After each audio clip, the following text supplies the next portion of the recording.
Welcome, everybody, to the Keeping Score podcast presented by Corwin Motors. This is my final episode as the host of the Keeping Score podcast, and while there isn't a lot of topics to cover, I wanted to use this episode to say my goodbyes and update everyone on how the Kalispell AA Lakers did at their state tournament over the weekend. So without further ado, let's get into this week's highlights that you might have missed.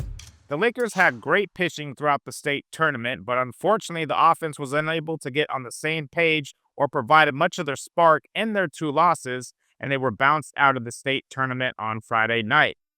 In the opening game at state, Andre Seifers took the bump, lasting 3 innings with 3 hits allowed and 2 earned runs before Kyler Croft shut out the Billings Scarlets for the final 3 frames, but Billings was able to hold on for the win, beating the Lakers 2-1 on Wednesday. Billings scored 2 in the second inning, capitalizing on walks and back-to-back RBI singles for their only runs of the game. The Lakers' only run of the game came in the top of the 5th inning when Seifers doubled and came around to score on Caden Collar's RBI single. Hunter Fan reached first base on an error to lead off the inning, but was thrown out at third on Seifers' double, which would have been enough to tie the game.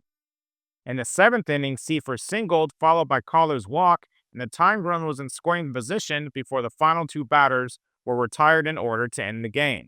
Thursday night, Great Falls jumped out to a 1-0 lead in the 3rd inning before the Lakers took the lead in the 4th and added 2 more insurance runs in the 6th for their only win of the tournament, beating the Chargers 4-1.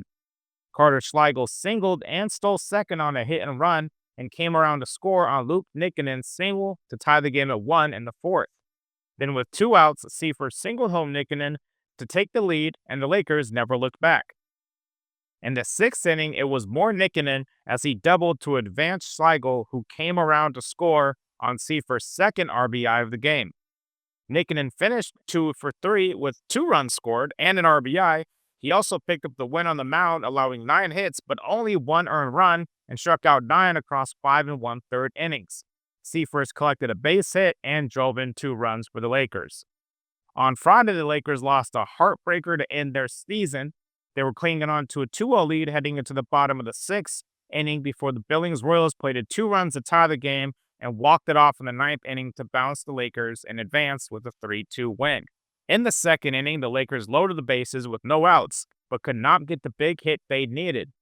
3 straight batters flew out to center field, with Brady Buckmaster's flyout being deep enough to score a run and give the Lakers a lead 1-0. In the 6th inning, they loaded the bases again, but could not get the clutch hit needed as Hunter Fan made it 2-0, scoring on a pass ball, and the Royals immediately responded in their half of the inning, capitalizing on some of the Lakers' miscues. With 2 outs and a chance to escape the inning, the Lakers committed an error in the outfield that scored both runners to tie the game at 2. The Lakers put the winning run on second in the top half of the 7th inning before 2 more pop-outs ended the threat. In the 9th inning, it was more of the same as the Lakers had the winning run in scoring position again with 1 out and did not capitalize, but this time the Royals did. With 2 outs, Brady Baker singled and advanced to third on 2 straight pass balls.